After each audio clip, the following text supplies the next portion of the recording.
Apa yang dilakukan mungkin? Mundur. Wow! Dia hilang. Dia hilang? Mana?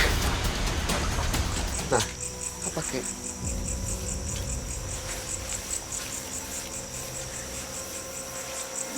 Kemana kita? Kakek ini bilang sama kita, jangan sampai manusia menganggap tempat ini untuk sebagai pesugihan ataupun meminta-minta sesuatu di bangunan yang ada di belakang ini.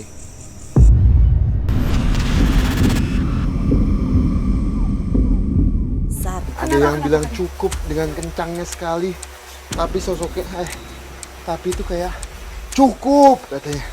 Dia Dengan kencang berteriak, sekali, cukup. lantang. Tiba-tiba 3 makhluk ini langsung diam sekejap tanpa ada perlawanan ke kita lagi. Oke, tadi memang Rudy sempat bilang juga sosok yang menyerupai ular itu mendadak hilang. Iya betul, Tasya.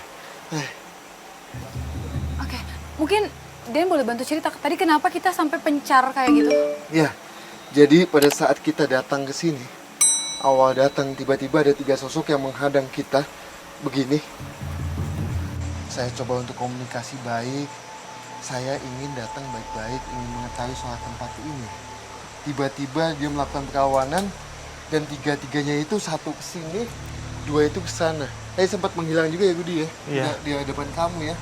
Nah, Tadi Dan juga sempat teriak waktu pas night vision itu kenapa? Apa yang terjadi? Apa yang... jadi dia itu kayak apa? Dia memegang tongkat. Tiba-tiba badan saya itu kayak Dihantam. dihantam dengan tongkat itu. Makanya saya kaget. Saya coba untuk komunikasi baik lagi, komunikasi baik-baik. penolakan yang kami alami seakan memperkuat bahwa terdapat cerita akan ular yang merasa terancam hingga pernah menelan korban. Itu istrinya mantan kepala desa. Dia nginjak ular nih kecil di sini. Dia diobatin ke dokter nggak ada penyakit bang, nggak ada. Nggak sembuh-sembuh sampai meninggal, sekarang udah meninggal. Ada hubungannya nggak ini dengan batasan yang tadi sempat di awal sekali Jin itu bilang sama kita ada sebuah batasan? Ya, betul juga Tasya. Kenapa tadi makhluk yang di awal itu dia masuk ke sini? Mungkin ini batasannya Tasya. Batasannya Tasya ya, 3 sosok yang ada di sini menjadikan penjaga wilayah yang kita bilang ini penjaga bangunan homestay yang ada di sini. Tasya. Apa mungkin sosok ini ada hubungannya dengan kejadian penemuan mayat, kemudian kisah-kisah angker yang beredar atau isu-isu mengerikan seputar homestay yang ada di Bogor ini? Tidak ada sama sekali. Kenapa, Rut? Jadi, Iya. Akhirnya saya dengar kayak ada suara desisan, tapi desisan itu kayak yang menenangkan. ya. Nah, Budi, Ada suara. Tasya, saya melihat kayak cahaya keemasan ada di sana. Di samping sini?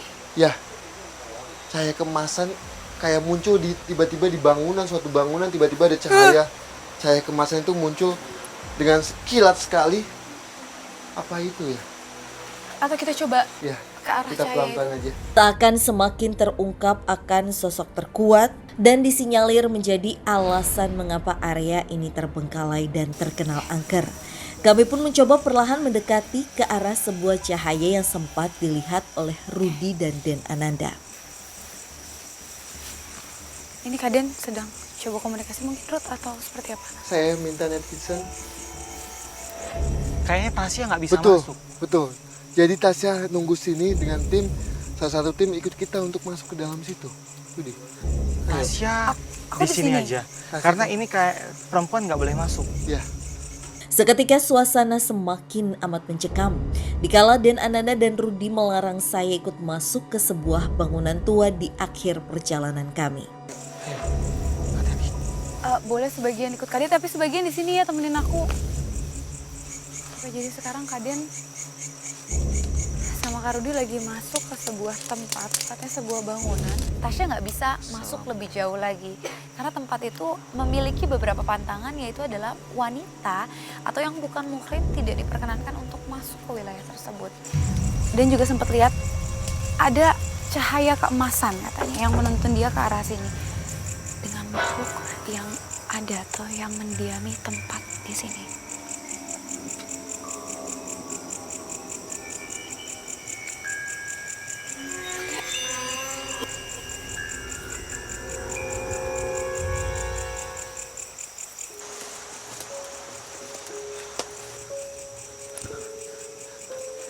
Tim boleh nyalakan lampunya?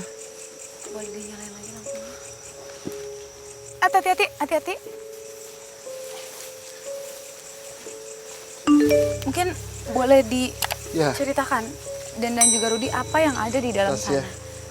Di bangunan ini, di balik bangunan ini di zaman dulunya ada, bisa kita bilang, suatu gubuk.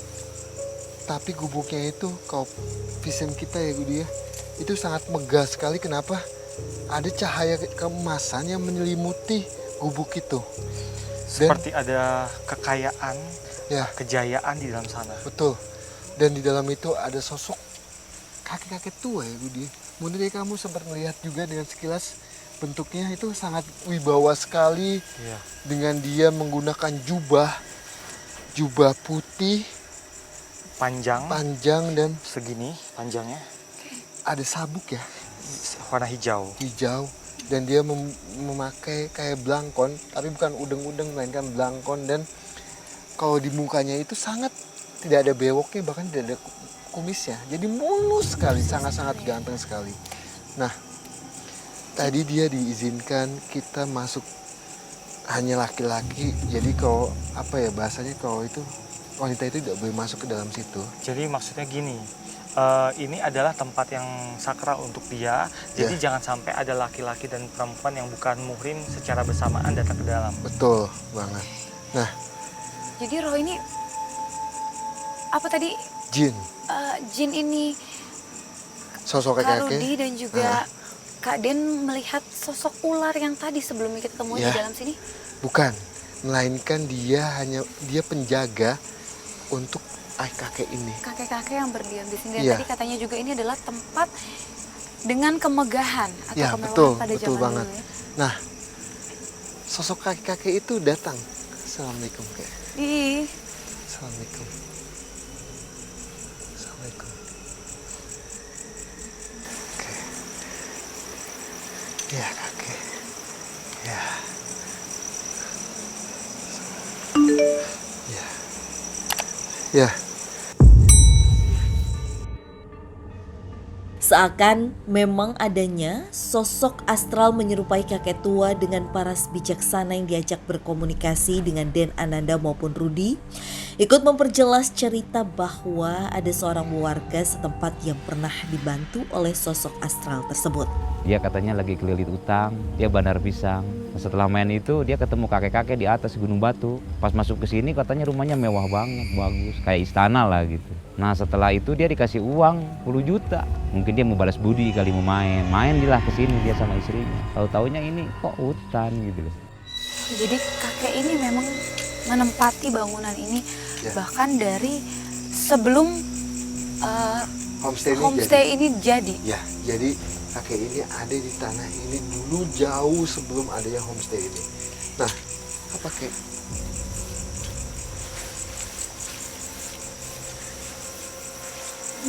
Kemana kita? Kakek ini bilang sama kita, jangan sampai manusia menganggap tempat ini untuk sebagai pesugihan ataupun meminta-minta sesuatu di bangunan yang ada di belakang ini. Dia sangat tidak suka sekali, bahkan sangat membencinya. Walaupun dia bisa membantu bagi yang lagi sedang kesusahan, tapi dia tidak mau tempat ini dianggap sebagai untuk mengambil pesugihan ataupun segala sesuatu yang bersifatnya adalah negatif. Jadi nggak bisa semua orang, sembarang orang datang ke sini kemudian melakukan ritual, semedi dan sebagainya untuk bertemu kakek itu Betul. dan meminta bantuan. Tidak bisa. Betul, dan kita pun juga datang ke sini itu butuh apa ya, sikap dengan komunikasi di awal dulu. Tiba-tiba kakek ini mungkin niatan kita baik, Tasya, jadi dia mengizinkan kita untuk bertemu dengan beliau. kayak gitu. Tapi sebelumnya Den dan juga Rudi, apa kaitan antara makhluk yang atau kakek yang ada di sini dengan sosok-sosok yang kita temui di tempat-tempat sebelumnya? Kalau tempat-tempat sebelumnya soal nenek-nenek Iya, itu, betul. itu tidak ada hubungannya sama sekali.